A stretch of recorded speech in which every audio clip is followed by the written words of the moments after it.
tardes, compañeros universitarios y público televidente. Mi nombre es Nidia Andrade y los acompañaré en esta edición del programa A través de la historia. Hablaremos de un periodo fundamental para comprender el desarrollo económico e industrial del país, que se dio a través del modelo capitalista a lo largo del siglo XX. Este periodo inició con un polémico personaje, me refiero a Porfirio Díaz. Para algunos es un villano, pero para otros su gobierno representa la piedra angular del desarrollo económico del país. En unos breves instantes nos acompañará el doctor José Mercado Quesada, quien nos introducirá un poco en el tema. Acompáñenos. Continuamos en esta edición del programa A través de la historia. Hoy nos encontramos en Ciudad Universitaria, a un costado de la magnífica Biblioteca Central.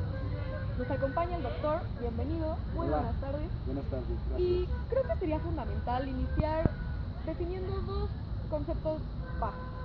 ¿Nos puede explicar, doctor, con sus palabras, qué es el capitalismo y qué es el porfiriato? Sí, claro, Nidia. Mira, el capitalismo lo podemos entender de una manera muy general como un sistema económico, social e histórico.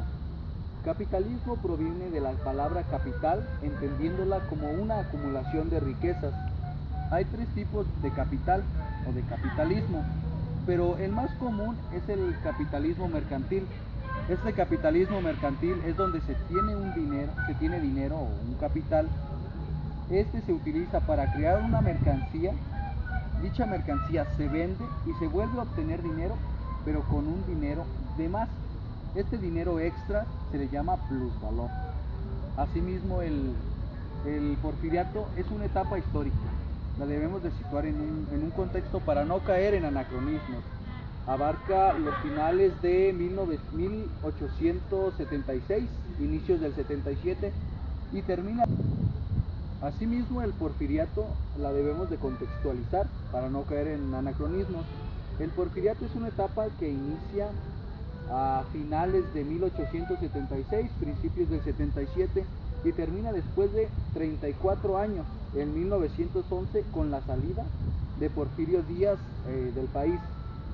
Este personaje, Porfirio Díaz, asciende al poder en la primera fecha que dije y lleva detrás una lucha por el poder. En estos 34 años hay muchos cambios, pero los más importantes son los económicos, porque se vivía en un país carente, muy estancado en la economía, se vivía en lo que otros países habían dejado atrás siglos antes. Entonces este personaje le da todo un giro a la economía y llega a hacer que México se convierta en un país que pueda competir a nivel mundial. Tiene dos etapas. La primera etapa es la estabilizadora. Como te dije al inicio, el capitalismo tenía el porfiriato, tenía muchos problemas. Inició con una sociedad devastada, pobre, había muchos movimientos, guerras. Entonces primero se estabiliza, después viene lo que se llama la paz porfiriana, que paz entre comillas, pero sí se desarrolla más allí la economía. Muy bien, doctor, podríamos entonces puntualizar y concluir diciendo que si bien el porfiriato se caracteriza por el desarrollo económico, inicialmente nos constituimos como una nación abrumadoramente agrícola.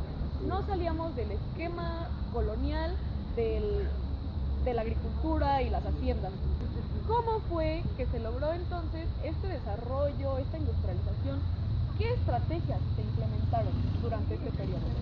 Bueno, fíjate que para eso invité a una amiga, la doctora Valeria Casteni Cruz. Ella es una experta en el tema y a continuación ella nos dará una breve introducción y nos explicará cómo estuvo ese desarrollo y qué se implementó para alcanzarlo. Perfecto, no se despeguen de este programa. A continuación introduciremos a la doctora Casteni, quien nos dará más detalles del tema. Gracias. Continuamos en esta edición del programa A través de la historia, donde nos acompaña la doctora Valeria. Bienvenida. Y doctora, quisiera preguntarle, de manera concreta, ¿qué estrategias implementó Díaz para lograr este desarrollo económico del que ya nos habló el doctor Mercado? Bueno, Nidia, antes que nada, gracias por la invitación. Es un placer para mí estar hoy con ustedes compartiendo este foro. Y respondiendo a tu pregunta, es importante que tengamos en cuenta que La etapa previa al inicio del porfiriato fue una etapa muy difícil, tanto que Díaz heredó una hacienda pública en quiebra y además la deuda con el extranjero era considerable. Tengamos en cuenta que algunos de los impuestos recaudados dentro de la nación iban a dar a manos de los gobernantes de algunos estados, entonces esto no beneficiaba para nada la economía de la república. Para el arreglo de estas finanzas, los ministros de la hacienda pública, por mencionar algunos, Matías Romero y José Limanto, implementaron algunas medidas para atraer inversiones extranjeras, estas principalmente de Estados Unidos, Francia y Gran Bretaña. Muy bien. Doctor Mercado, ¿nos podría platicar qué incentivos se dieron a los inversionistas nacionales durante esta etapa?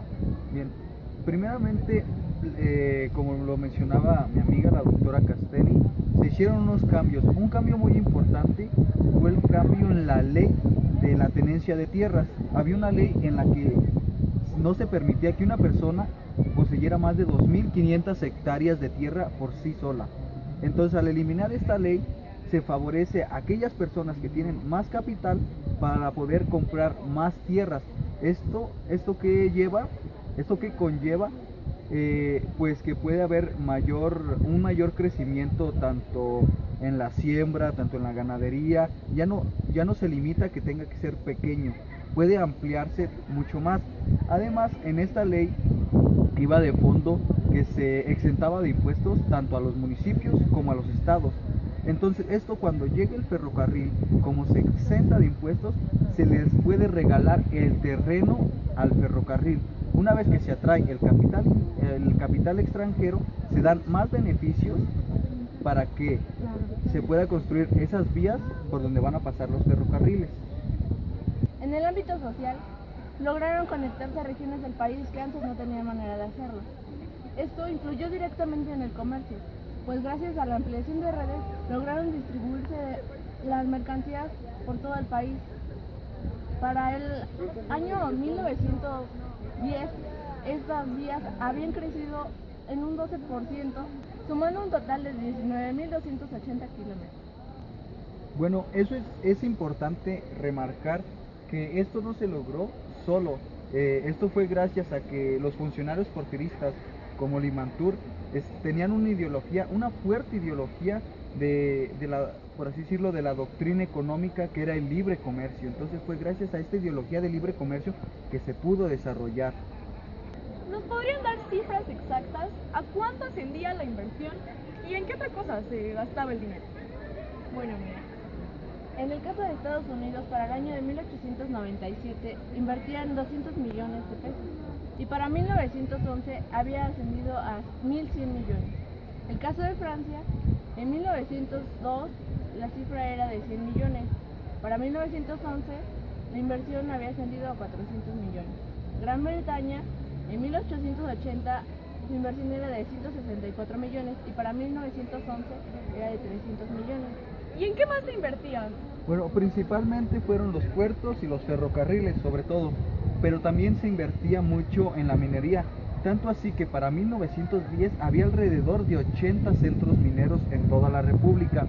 Esto era para extraer plata, cobre, bronce, porque todos estos minerales los pedía el mercado mundial. También hubo un aumento en la ganadería y asimismo un aumento en la siembra de algodón y enequén.